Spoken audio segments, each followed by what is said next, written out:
porque o Senhor é digno de toda honra e de toda glória. Aleluia.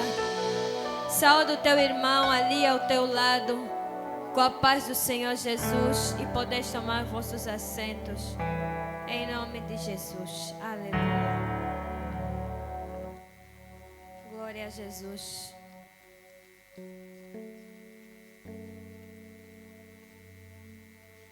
Aleluia. Glória ao Espírito Santo de Deus. Nessa manhã, amados, nós estamos num dia de feriado, onde o mundo celebra uma festa que não tem parte com Deus, que é o Carnaval. É comemorado o Carnaval em várias regiões do mundo e é conhecido como um festival da carne. E o Carnaval é uma festa que tem origem há muito tempo, teve origem antes de Cristo. Só para vocês terem noção, essa festa surgiu de festas pagãs, festividades de idolatria, já desde os tempos das civilizações mais antigas, no tempo da Babilônia, no tempo da Mesopotâmia, Grécia, Roma. Esses lugares já tinham festas pagãs, festas onde deuses eram adorados, deuses como deuses da fertilidade, deuses de prosperidade. Eles se reuniam de tempo em tempo para adorarem a esses deuses. E nessas festividades, já naquele tempo, acontecia todo tipo de imoralidade. Existia imoralidade sexual, o pecado era liberado, existia sacrifício humano, porque nessas festas, esses deuses, eles pedem muitas das vezes sacrifício de vida para poderem supostamente agir e fazer alguma coisa acontecer, como trazer a fertilidade, como trazer prosperidade, como trazer vida, como trazer saúde. Mas nós temos um Deus que não nos pede sacrifício humano em troca, pois Ele mesmo já se entregou numa cruz como cordeiro sem mácula e se sacrificou por amor a mim e por amor a ti. Então, nós entendemos que existe uma festividade que não tem parte com Deus, porque não surgiu de Deus. Nesse tipo de festividade existem todo tipo de depravação, todo tipo de orgia, ou seja, tudo que é obra da carne. Nesse tipo de festival valia. A palavra carnaval, ela tem origem do latim, que significa carne vale. Ou seja, a deusa carne, é uma despedida da carne.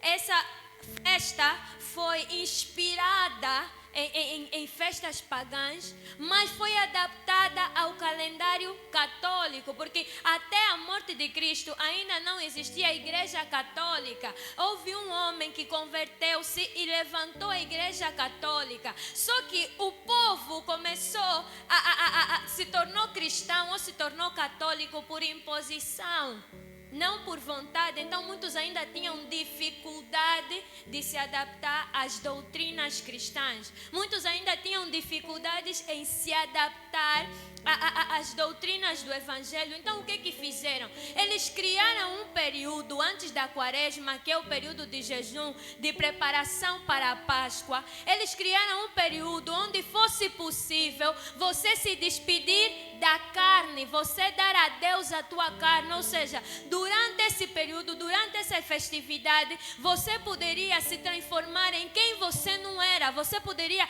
assumir uma outra personalidade, onde você pudesse fazer o que você quisesse, o que te desse vontade. Aí é porque nós vemos muita gente mascarado, pessoas a assumirem papéis que não são, homens a se vestirem de mulher, mulheres a se vestirem de homem, porque naquela época, no conceito que foi criado o carnaval, era para se despedir da carne. Então você podia assumir qualquer personagem que você quisesse se tornar.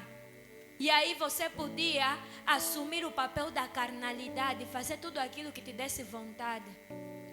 Só que nós temos um Deus que nos traz a consciência de que nós precisamos de andar no Espírito e não satisfazer a vontade da carne.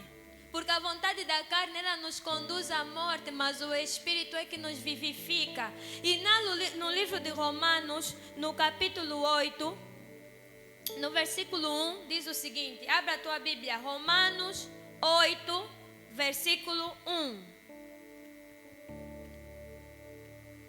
Diz assim a palavra do Senhor: portanto, agora nenhuma condenação há para os que estão em Cristo Jesus, que não andam segundo a carne, mas segundo o Espírito.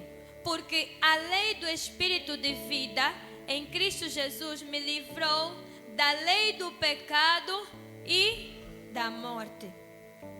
Porquanto o que era impossível à lei, visto como estava enferma pela carne, Deus, enviando o seu Filho em semelhança da carne, do pecado, pelo pecado condenou o pecado na carne, para que a justiça da lei se cumprisse em nós, que não andamos segundo a carne, mas segundo o Espírito, porque os que são segundo a carne inclinam-se para as coisas da carne, mas os que são segundo o Espírito para as coisas do Espírito. A palavra aqui diz: não há mais condenação para aqueles que estão em Cristo Jesus. Para aqueles que já não andam segundo a carne, mas andam debaixo da lei do Espírito. Porque aqueles que andam segundo a carne, eles são dados pelas obras da carne. Mas aqueles que andam segundo o Espírito, vivem pelo Espírito. Amados, é necessário nós largarmos aquilo que não tem pacto com Deus. É necessário nós deixarmos aquilo que não tem aliança com Deus. Muitas das vezes nós não vamos nos vestir para ir para uma festa, para ir para um carnaval. Muitas das vezes nós até não vamos colocar máscara ou estar ali no meio daquela imoralidade toda, mas ainda existem coisas em nós que precisam ser mudadas, ainda existem coisas em nós que precisam ser aperfeiçoadas, e Deus hoje nos diz: larguem aquilo que é da carne e andem segundo as coisas do Espírito. Existe um Espírito que quer trazer mudança em nós.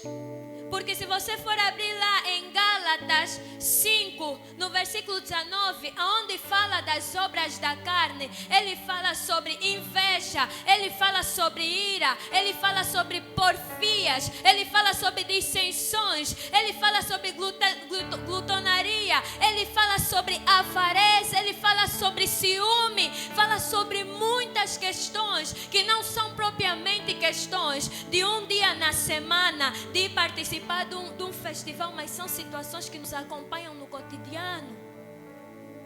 Quantos de nós estamos aqui, mas somos pessoas que têm ciúmes de ver os outros se levantarem, alcançarem outras coisas? Quantas das vezes estamos aqui, mas temos dificuldade em perdoar? Temos dificuldade em deixar com que outra pessoa seja perdoada. Quantas das vezes estamos aqui, mas carregamos maus hábitos em nós, carregamos um mau feitio, carregamos coisas que, se Deus não arrancar, torna-se difícil de conviver. Quantas das vezes estamos na presença de Deus, mas somos avarentos, fazemos só um pouquinho, andamos só daqui para ali, depois já não avançamos, não ajudamos o nosso irmão. Às vezes nós vemos pessoas que estão ao nosso lado padecerem, passarem dificuldades, mas nós somos avarentos, porque primeiro sou eu, primeiro a minha vida. Essa teologia, essa informação que agora o mundo nos traz, que nós somos as pessoas mais importantes da nossa vida, que em primeiro lugar somos nós e o resto não importa, que se nós estivermos bem, então não importa se o mundo inteiro está errado. Não, a palavra do Senhor diz que o verdadeiro evangelho é cuidar das órfãos e das viúvas. O Senhor Jesus disse: eu vim para aqueles que não são, eu não vim para aqueles que já são. Mas nós somos cristãos e muitas das vezes retemos as coisas só para nós, guardamos aquilo que é bom só para nós. não compartilhamos. Somos cristãos, mas não somos testemunhos vivos de Cristo. Compactuamos com o que é errado. Vemos pessoas a fazerem o que é errado e não nos levantamos, não nos posicionamos, seja no seio da nossa casa, seja com os nossos amigos. Isso também é obra da carne, não é só se pintar para ir no carnaval. Porque aonde o Espírito de Deus está, aí haverá liberdade. E aonde há liberdade, você não se preocupa em dar um bocadinho do teu para ajudar o outro. Aonde há liberdade, você não se preocupa em se levantar para falar a verdade e dizer: meu amigo, aqui está errado. Meu amigo, Deus não se agrada disso. Aonde tem liberdade no Espírito, você não se preocupa se as pessoas vão deixar de andar contigo, se as pessoas vão deixar de falar contigo. Você se levanta e diz: assim diz o Senhor. Porque essa é a liberdade que Cristo conquistou, para que nós não andemos mais debaixo da condenação do pecado, mas para que andemos segundo a vida no Espírito. Então nós precisamos, como igreja, abrir os olhos, porque o mundo ele vai trazer ideologias bonitas aos nossos olhos. O mundo ele vai trazer ideias que sejam bonitas. Ele não vai trazer a coisa de uma forma pesada, porque você já sabe que o inimigo está ali, mas ele vai maquiar a situação. Ele vai te trazer a situação como uma coisa bonita, para que você se apegue a essa coisa e você não viva plenamente a vida de Deus. Mas a vida no Espírito é uma vida de liberdade. É uma vida de liberdade, aonde o peso, você já sabe, você fica consciente que o peso de qualquer condenação Jesus já deixou na cruz. E falando de vida do Espírito, a palavra do Senhor diz que nós não devemos nos embriagar do vinho, mas nos enchermos do Espírito Santo. Efésios 5:18. Não vos embriagueis no vinho, aonde há contenda, mas enchei-vos do Espírito Santo. Quando nós às vezes falamos essa palavra, muitos só pensam no vinho como a bebida alcoólica. Não podemos beber bebidas alcoólicas, porque aí haverá confusão. Temos que nos encher do Espírito Santo. Mas nós podemos considerar a palavra vinho como emoção ou alegria. Por quê? Porque antigamente a alegria de uma festa, de um festival, quando houvesse uma comemoração, não podia faltar o vinho. O vinho era aquilo que trazia alegria ao ambiente. Tanto é que quando Jesus estava num casamento e o vinho se acabou, Maria foi e disse: não tem mais vinho. Jesus teve a necessidade de transformar água em vinho, porque certamente iria arruinar com aquela festa. Então o vinho, ele nos traz uma simbologia de alegria, emoção, sentimento. Mas o Espírito Santo nos diz, a palavra do Senhor nos diz: não se embriaguem com o vinho. Não se embriaguem com emoções. Não se embriaguem com sentimentos. Não se embriaguem com situações. Não se embriaguem com vibes. Não se embriaguem com relacionamentos. Não se embriaguem com coisas que vos são dadas para a vossa alegria momentânea. Mas enchei-vos do Espírito Santo. Enchei-vos do Espírito Santo. Não estamos a falar apenas de uma embriaguez de bebida alcoólica. Estamos a falar de tudo aquilo que embriaga o nosso ego, que embriaga o nosso coração, como palavras bonitas, elogios que aumentam o nosso orgulho, a nossa prepotência, mas não confrontam a verdade. Quando falamos de vinho, estamos a falar de situações que nos emocionam tanto ao ponto de nos tirar de momentos com Deus. Situações que nos emocionam tanto ao ponto de nos tirar da presença de Deus, a ponto de nos tirar de um momento em que poderíamos ter um encontro com Ele. Nós precisamos deixar que o Espírito Santo nos encha. A igreja de Cristo, ela precisa de ser cheia do Espírito Santo. Da mesma forma que nós buscamos passar tempo na presença dos nossos amigos, da mesma forma que nós nos preparamos para ir almoçar com alguém, nós precisamos de nos preparar para passar tempo com o Espírito Santo. Nós precisamos preparar a nossa alma para estar na presença dEle. Nós precisamos tirar dia em que vamos dizer, não, hoje o dia é dedicado ao Espírito Santo, tudo que eu fizer vai ser com Ele, aonde eu andar Ele vai estar comigo, o dia é dedicado a Ele, eu vou orar só a Ele, eu vou ler só sobre Ele, eu vou andar com Ele, eu vou dançar com Ele, eu vou cantar no Espírito. Nós precisamos dedicar tempo ao Espírito Santo, porque é dele que nós devemos ser cheios, é Ele que deve alimentar o nosso coração, é Ele que deve alimentar nossa alma, é Ele que deve nos encher, e devemos retirar toda a embriaguez do mundo, tudo aquilo que o mundo nos traz como ilusão, a embriaguez de ter um cargo que vai nos dar projeção, a embriaguez de ter um relacionamento em que nós vamos nos segurar e vai ser a alegria da nossa vida, a embriaguez de ter amigos que só nos falam coisas lindas e coisas maravilhosas, a embriaguez de nos mostrarem uma coisa que não é. Deus quer que nós retiremos agora essa embriaguez que nos traz alegria momentânea, e Ele quer derramar o Espírito Santo, Ele quer nos selar com o Espírito Santo, que vai nos produzir gozo para a eternidade, que vai nos levar a uma vida eterna, que vai nos conduzir a um lugar de santidade, de comunhão total com Deus, que vai nos levar a entender o que desagrada a Deus, o que não tem parte com Deus. Nós precisamos de ser cheios do Espírito Santo. Não é obra de emoção, é realidade. Não é emoção, é realidade.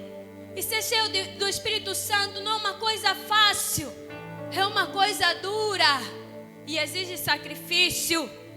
Abra a tua Bíblia no livro de Romanos 12.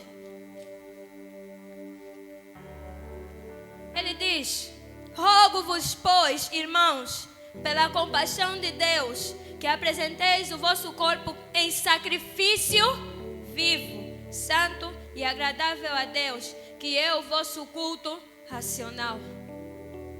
A Bíblia nos fala sobre apresentarmos o nosso corpo em sacrifício, porque viver com Deus exige sacrifício. A vida com Deus não é fácil. A vida com Deus exige muito sacrifício. A própria palavra do Senhor nos diz que o reino dos céus ele é tomado pela força. É muito fácil você estar aqui e a correr tudo bem. Difícil é você estar aqui e lá fora o mundo parece que está a desabar.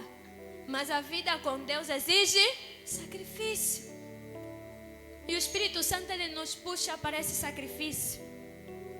É muito fácil estar aqui, mas chegar em casa você não tem nada para comer. Aí é que começa o sacrifício. Aí é que começam as lutas. Aí é que começam as dores. Eu falava com alguém, acho que no domingo, sobre a viúva de Sarepta. Eli, quando chegou para falar com aquela viúva, ela não tinha nada. Ela estava programada comer aquela última comida e iria morrer porque havia fome e escassez. Só que o profeta de Deus chega ali naquele lugar e diz: mulher, me dá de comer. Assim como Jesus chegou à mulher samaritana, ele disse: mulher, dá-me de beber. É que existe um Deus que sabe de tudo que nós passamos, e mesmo assim Ele ainda exige de nós sacrifícios.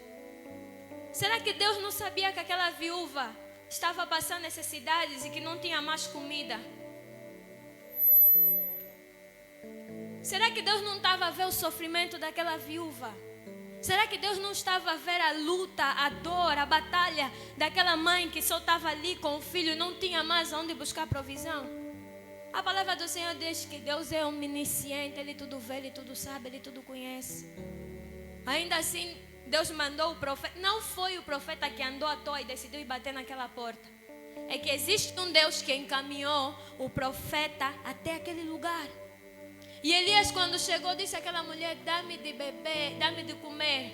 Aquela mulher disse: eu só tenho um punhado de farinha e uma medida de azeite. Eu vou fazer um pão, nós vamos comer e depois vamos morrer. Ela não tinha fé, já não tinha esperança. Ela acreditava que seria a sua última refeição e depois a vida ali acabaria, tanto a dela como do filho dela. Mas você precisa de entender uma coisa, que onde existe a presença de Deus, onde o Espírito de Deus ali está, ali há liberdade. E você é até livre para decidir e avançar, fazer aquilo que Deus te encaminha a fazer. E o profeta ali disse: me dá mesmo assim. E ela disse: eu vou fazer segundo a tua palavra. E o profeta comeu ali do pão feito com aquele último punhado de farinha. E o mais lindo de tudo isso é que depois daquilo, a farinha e o azeite na casa daquela mulher se multiplicou e nunca mais acabou. Nunca mais acabou. Sabe por quê? Porque o mesmo Deus que exige de você uma vida de sacrifício é o Deus que vai prover aquilo que você vai precisar depois daquele sacrifício. Ele te exige sacrifício, assim como disse Abraão: vai para aquele monte, sacrifica ali o teu filho, aquele que você tanto ama. E Abraão pega, leva o filho dele para aquele monte, sem hesitar, sem reclamar, coloca o filho, o menino, no lugar do sacrifício. E quando levanta o cutelo para imolar a criança, o Senhor bradou dos céus: Abraão, não faça isso. E tinha ali do outro lado o cordeiro. Por isso é que Abraão disse que aquele monte seria o monte do Jeová Jireh, o Deus da provisão. Sabe por quê? Porque o Deus que exige de você uma vida de sacrifício é o Deus que vai se encarregar de trazer a provisão que você precisa. É o Deus que vai se encarregar de trazer a logística que você precisa. É o Deus que vai se encarregar de trazer a alegria que você precisa, a paz que você precisa, porque Ele te exige sacrifício e Ele provê o benefício depois de você sacrificar. É isso que o Espírito de Deus nos produz: liberdade para sacrificar, liberdade para deixar aquilo que você apegou-se com toda a força, aquilo que você diz: isso é a força da minha vida. O Espírito Santo te diz: libera, porque eu vou prover força para a tua vida. Então nós precisamos de entender: o Espírito Santo, Ele nos leva a uma vida de sacrifício. E o Senhor, como não é mentiroso, Ele cumpre a sua palavra. Ele mesmo se ofereceu. Ninguém lhe tirou a vida. Ele mesmo se ofereceu como um cordeiro para ser sacrificado e morrer uma morte de cruz. A palavra do Senhor diz que Jesus estava tão aflito, que dos seus poros saíam sangue. Era muita aflição. Jesus estava aflito, sabia que tinha que sacrificar, sabia que a obra tinha que ser feita, mas ele estava aflito, a alma dele estava agoniada. Ele estava tão agoniado que ele chegou a pedir que, se fosse possível, o Senhor, o Pai, pudesse afastar dele aquele cálice, aquela luta, aquela provação. Mas Jesus disse: eu preciso morrer, eu preciso ensinar a eles, eu preciso mostrar a eles que é sobre sacrifício, que precisa sacrificar. Então eu serei o exemplo vivo, eu vou dar a minha vida, eu vou ser o cordeiro maior e vou sacrificar para mostrar a eles qual é o caminho. E ele sacrificou e entregou a sua vida. Como Deus não é mentiroso, depois de Jesus sacrificar a vida, o nosso Senhor, Ele proveu para Jesus a vida eterna. E Jesus não ficou só pela morte. Depois do sacrifício da morte, Jesus ressuscitou.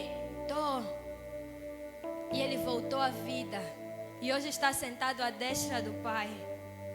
Então, a vida no Espírito exige sacrifício.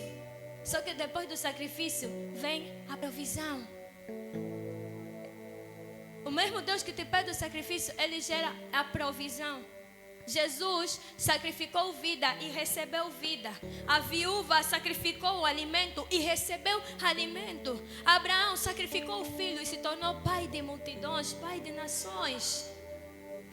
E nós precisamos de entender que uma vida no Espírito é uma vida de sacrifício. Diga assim comigo: sacrifício. Sacrifício. É uma vida de sacrifício. Outra coisa, o Espírito Santo produz em nós transformação. E ainda aqui em Romanos 12, ele diz: não vos conformeis, versículo 2, e não vos conformeis com este mundo, mas transformai-vos pela renovação do vosso entendimento, para que experimenteis qual seja a boa, agradável e perfeita vontade de Deus. Então, Deus nos traz uma consciência de sacrifício e transformação. Qual é essa transformação? Transformação mental e transformação espiritual. Transformação da mente. Por quê? Porque é na nossa mente que nós comandamos e norteamos os pensamentos que nos influenciam com escolhas que influenciam nas nossas atitudes. A nossa mente precisa ser uma mente renovada. E a própria Bíblia diz: abandonem as coisas do passado. Abandonem aquilo que não tem parte com Deus. Avança a tua mente ao lugar onde Deus poderá te usar, onde Deus poderá te dar visão. Até porque visão é uma das coisas que o Espírito Santo traria em nós. O Espírito Santo nos daria a conhecer das coisas que estão por vir. Então você precisa renovar a tua mente, abandonar alguns hábitos, abandonar alguns deuses do passado, abandonar a idolatria do passado, abandonar as amizades do passado se for necessário, abandonar os amores, as paixões. Não falo de relacionamento amoroso, mas as coisas que nós temos apego, que se tornam paixões. É necessário abandonar aquilo que nós já fomos um dia. O velho homem te acompanhou até 2025, 2026 não te acompanha mais. A velha natureza te acompanhou até dezembro de 2025. Em 2026 não anda mais contigo. É necessário transformar a mente. Deixar de lado aqueles hábitos, aqueles costumes que nós aprendemos desde criança. Às vezes tradições familiares, mas que não tem parte com Deus. É necessário deixar de lado alguns procedimentos que nós vimos nossas mães fazerem, nossas avós fazerem, mas que já não tem mais nada a ver com esse Deus que nós servimos. É necessário abandonar, transformar a vossa mente para que vocês experimentem a boa, perfeita e agradável vontade de Deus. Tem coisa que ainda nos cega a visão. Tem lugar que nos tira a visão de onde Deus quer nos colocar. É necessário abandonar. Eu não conheço quais são os teus deuses do passado. Eu não conheço quais são os teus hábitos antigos. Eu não conheço qual é a tua luta diária. Muitos de nós estamos aqui, mas somos muito orgulhosos.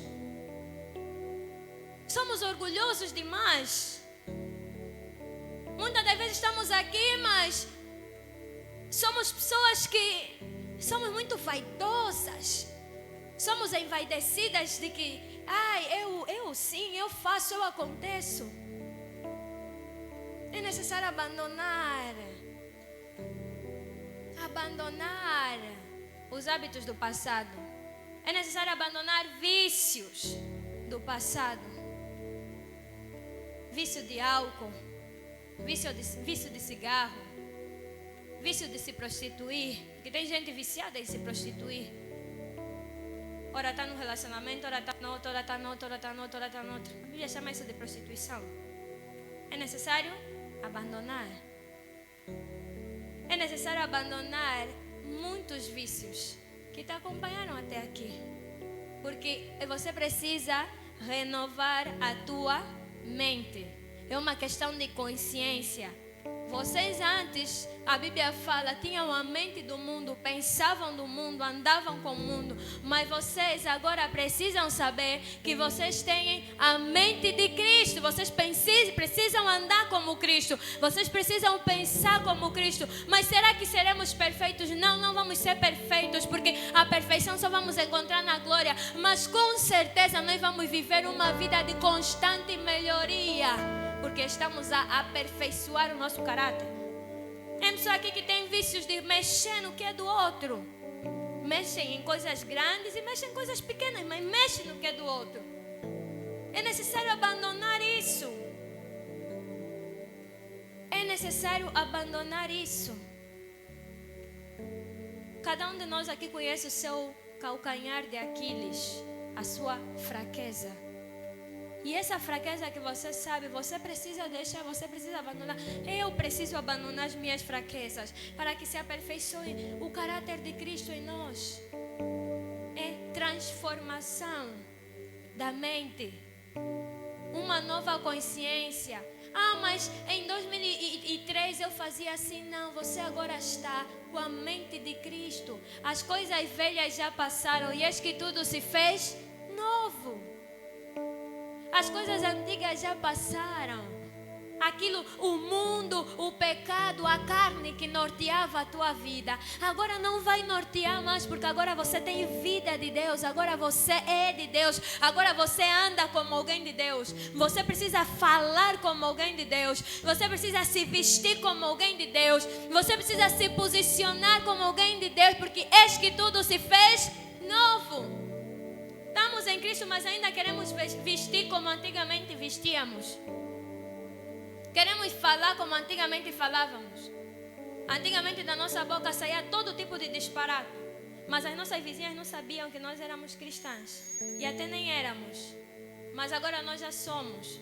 Mas ainda assim muitos continuam. Quando você entra na casa do irmão, da irmã, já ouve a voz de lá do quintal. Seu isso, seu aquilo. Amados, renovação de consciência.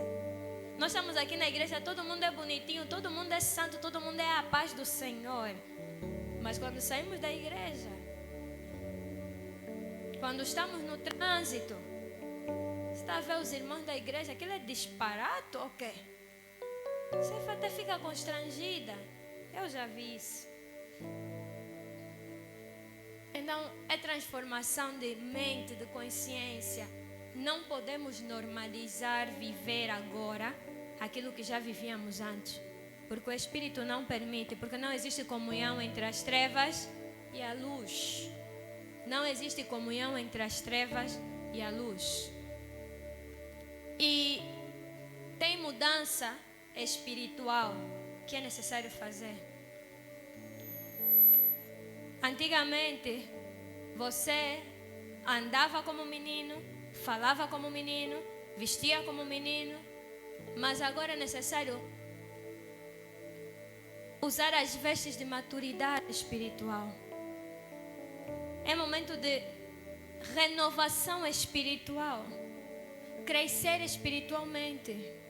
Você não pode estar na igreja e dizer que vive uma vida com Deus e ter os mesmos problemas espirituais de tempo em tempo.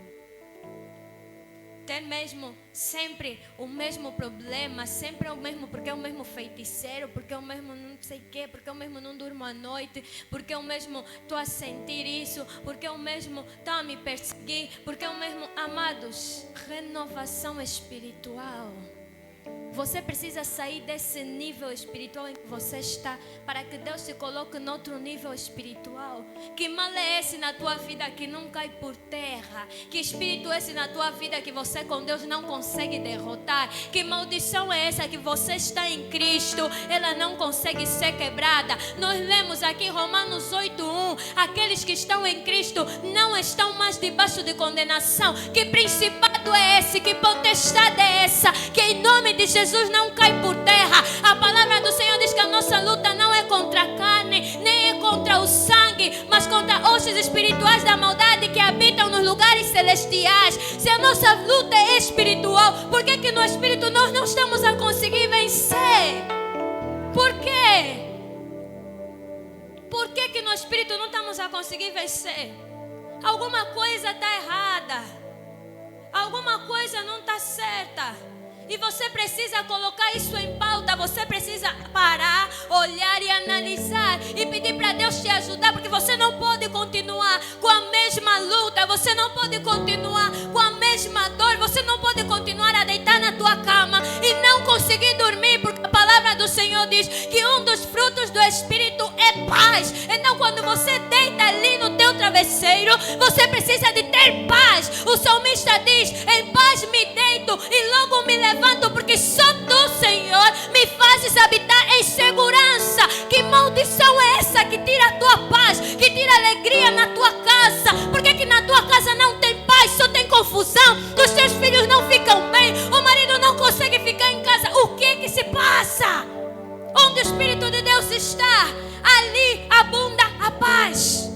Porque a palavra diz que no lugar do pecado superabundou a graça. Você precisa de pedir para o Senhor trazer transformação espiritual para a tua vida. Chega de brincadeira. Chega de brincarem com a tua vida, com a tua família. Chega de brincarem com o sonho que Deus colocou no teu coração. Chega de entulharem os teus postos. Precisa haver transformação. Precisa haver transformação. Se não está havendo transformação na tua casa, aperta mais na oração, aperta mais no jejum. Eu não sei se você vai fazer o quê, mas tem que haver transformação. Ora ao Senhor, pede revelação, mas tem que haver transformação. No outro dia eu li uma frase que perguntava: quando é que eu devo parar de orar pelo meu problema? Quando o problema for resolvido. Já estou a orar há 20 anos, o problema não está se resolvendo. Continua a orar. Já estou a orar há 10 dias, não está acontecendo. Continua a orar até o problema ser resolvido. Ana era estéril, ela chorava nos cantos, ela era irritada pela sua rival. Mas Ana foi para o templo, orou, se calhar a primeira vez não aconteceu nada. Porque eu não acredito que logo que Ana orou, já aconteceu. Porque a Bíblia fala que ela era estéril há muito tempo, a rival dela estava a importunar. Então se calhar Ana foi na igreja, orou a primeira vez nada, orou a segunda vez nada, orou a terceira vez nada, mas ela prevaleceu no Espírito, ela prevaleceu na oração, ela prevaleceu na fé. E até um dia que ela foi para o templo, mas aquele dia foi diferente, porque a presença de Deus ali naquele lugar tocou no sacerdote, que declarou: Ana, você vai dar à luz a um menino, seja feita conforme a tua petição. O teu sofrimento acabou, a tua dor acabou, o teu luto cessou, o teu choro acabou. Agora é a tua vez de brilhar, agora é a tua vez de se levantar. E Ana saiu daquele lugar. Ana, depois de um ano, deu à luz a um filho, porque ela permaneceu no Espírito, permaneceu na oração, e houve transformação. Você precisa pedir para o Senhor incessantemente: Espírito Santo, transforma a minha vida. Espírito Santo, transforma a minha casa. Espírito Santo, faça a tua obra completa, mas não me deixa do mesmo jeito que eu entrei. Não me deixa da mesma maneira.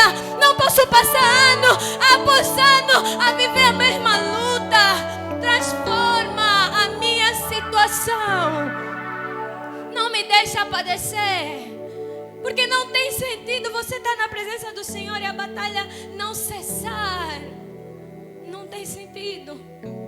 Nós conhecemos vários homens e várias mulheres de Deus. Passaram muitas lutas, mas as batalhas cessaram. Tem Ana. Tem Sara, que não era mãe. Tem o próprio Davi, que passou anos escondido. Tem José, que passou anos preso. Tem tantos homens e tantas mulheres que passaram situações. Não somos só nós que estamos aqui que temos problema. Não somos só nós que estamos aqui que temos dificuldade. Eles também passaram perseguição. Até os próprios discípulos que nós estamos a pregar, depois da descida do Espírito Santo, foram cheios. Depois de serem cheios, aquilo era tribulação. O próprio apóstolo Pedro foi morto à espada. É tribulação atrás de tribulação. Mas houve transformação. Houve mudança de estado. Então, amados, que nessa manhã o Espírito Santo nos traga essa consciência de que se nós estamos debaixo do Espírito, Nós não andamos debaixo da lei do pecado. A carne não governa a nossa vida. A carne não direciona a nossa vida. E nós vamos sacrificar, porque existe um Deus maior que dá provisão após o sacrifício. E nós vamos deixar que a nossa mente ela seja renovada, ela seja transformada, que o Espírito Santo faça a obra dele completa. Começa na nossa mente, termina na nossa casa, termina nos nossos familiares. E que vivamos uma vida de frutificação. Porque o Espírito Santo ele produz frutos. A carne ela tem muitas obras, mas a obra começa e acaba. Mas uma planta que é bem plantada, como diz o salmista, junto aos ribeiros, e esses ribeiros são mesmo os ribeiros do Espírito, ela vai estar ali plantada e ela vai dar sempre fruto. O Espírito Santo de Deus quer te fazer frutificar nesse ano de 2026. Não é só chorar de dor, de luta, de tristeza, de óbito, não. É chorar de alegria pelos frutos maravilhosos que o Senhor estará a dar. É chorar porque chegou a paz na tua casa. E é tanta paz que essa paz está a transbordar até a casa dos vizinhos, até a tua vizinhança. É tanta alegria na tua família que as lágrimas vão começar a cair. E você vai lembrar de onde Deus te tirou. Ai, é muita alegria. Os meus filhos são uma bênção. Meu marido é uma bênção. A minha casa é uma bênção. O meu relacionamento é uma bênção. O meu trabalho é uma bênção. Onde eu passo eu sou bênção. Eu abençoo outras vidas. É fruto. É fruto. O Espírito Santo quer nos levar a frutificar. Depois dos sacrifícios, depois das lutas, depois da renovação, depois da transformação, vem a frutificação. E ele diz na palavra dele que todo aquele que estiver ligado à videira e der frutos, ele será podado para dar mais frutos e mais frutos e mais frutos e mais frutos e mais frutos. Mas aquele que não estará ligado à videira, ele será cortado e lançado no fogo. Mas existe frutificação espiritual, existe frutificação de amor para você e para a tua casa, existe frutificação de paz, existe frutificação de alegria, existe frutificação de bondade, de benignidade, de fé, de mansidão, existe frutificação de paciência, existe frutificação de equilíbrio na tua casa e na tua vida. É frutificação. E é uma frutificação contínua. E trará prosperidade e paz para a tua vida. Mas só andando debaixo do Espírito. Só vivendo debaixo do Espírito. Não é um dia, não é 2 dias. É constância no Espírito. É viver pelo Espírito. É estar ali com a tua dor, com a tua luta, mas estás no Espírito. É necessário para que o nome dele seja glorificado e para que o nome dele seja exaltado. Eu gostaria de te convidar a levantar as tuas mãos, a ficar em pé em nome de Jesus. Feche os teus olhos.